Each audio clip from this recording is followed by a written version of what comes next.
रामानंद सागर के निर्देशन में बने धारावाहिक रामायण में सीता का किरदार निभाने वाली अभिनेत्री दीपिका चिखलिया को भारत के हर घर में माता सीता के रूप में ही पहचान मिली थी।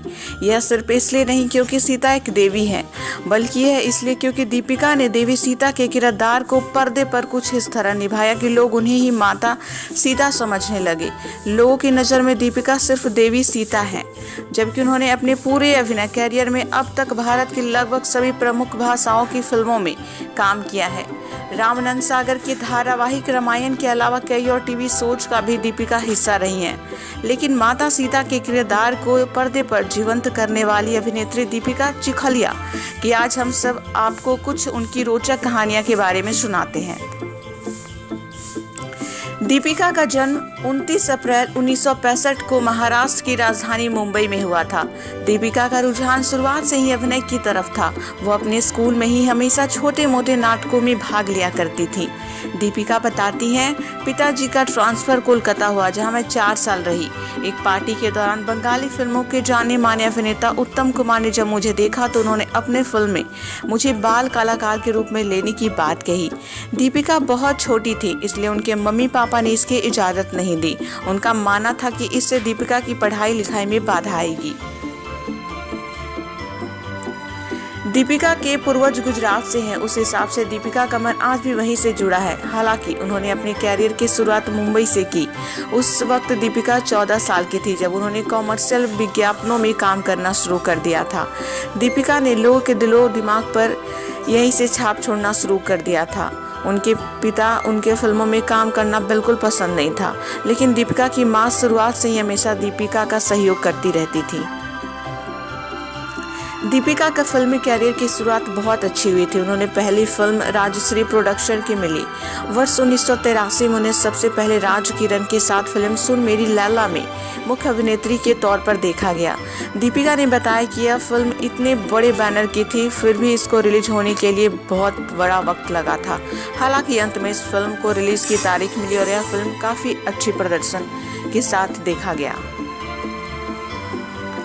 राजश्री प्रोडक्शन ने दीपिका चिखलिया को शुरुआत तो अच्छी दिला दी। उसके बाद दीपिका का करियर बहुत अच्छा चल रहा था। जब राजश्री प्रोडक्शन ने दीपिका को अपने एक धारावाहिक पेइंग गेस्ट के एक एपिसोड में काम करने के लिए पूछा तो दीपिका ने हाँ कर दिया। फिल्मों के बाद उस समय में टीवी करना बहुत बुरी बात थी। ऐसा समझा जाता था कि इस कलाकार के पास कोई काम नहीं है, इसलिए अब टीवी में आ गया है। लेकिन राजश्री प्रोडक्शन का उनके ऊपर एक एहसान था, इसलिए वह इस धारावाहिक के लिए मना नहीं कर पाई। इस धारावाहिक के बाद दीपिका के पास दूसरे टीवी शोज की लाइनें लग गई थी। उन्होंने रामानंद सागर के धारावाहिक विक्रम बेताल में शानदार काम किया। इस धारावाहिक की अलग अलग छोटी कहानियों में वह कई छोटे और बड़े किरदारों में नजर आई। उन्होंने इस धारावाहिक में इतना काम किया कि वह रामानंद सागर की सबसे पसंदीदा अभिनेत्रियों में से एक बन गई। उस दौर में मीडिया में उनकी छवि ऐसे बनी थी, उन्हें टीवी शोज की रानी कहा जाने लगा। फिर वह एक ऐसा वक्त है जब दीपिका को रामानंद सागर के ही सबसे लोकप्रिय टीवी धारावाहिक रामायण में सीता के किरदार के लिए चुना गया। हालांकि उन्हें धारावाहिक इतनी आसानी से नहीं मिला था। इस किरदार के लिए लगभग 25 कलाकारों ने एक साथ स्क्रीन टेस्ट दिया था। चूँकि दीपिका पहले से ही अभिनय में सक्रिय थे, इसलिए उनके लिए टेस्ट देना थोड़ा सा आसान था। टेस्ट में उनके संवाद बोलने और चेहरे के हाव भाव का ही नहीं, बल्कि उनके चलने फिरने का भी पूरा जायजा लिया गया था। दीपिका की जिंदगी में सीता का यह किरदार उनके लिए सबसे बड़ा काम रहा। इस किरदार को निभाने के बाद उन्हें भारत के घर घर में जानने लगे लोग, फिर यूं उन्हें पूजा जाने लगा। इस किरदार को निभाने के बाद उनकी लोकप्रियता इतनी ऊपर हो गई कि उस समय के भारत के प्रधानमंत्री राजीव गांधी ने खुद अपने यहाँ दावत पर बुलाया।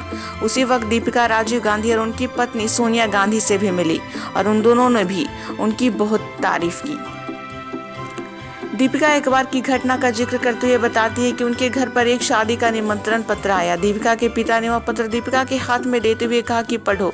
दीपिका ने सोचा कि पिताजी उन्हें अपनी जगह शादी में भेजना चाह रहे होंगे, इसलिए उन्हें वह पत्र खोल कर देखा। उस पत्र में साफ लिखा हुआ था कि हस्त मिलाप का समय रामायण धारावाहिक के एपिसोड के खत्म होने के बाद इस किरदार को निभाने के बाद न जाने और कितने ऐसे ही किस्से दीपिका के अनुभव का एक हिस्सा बना।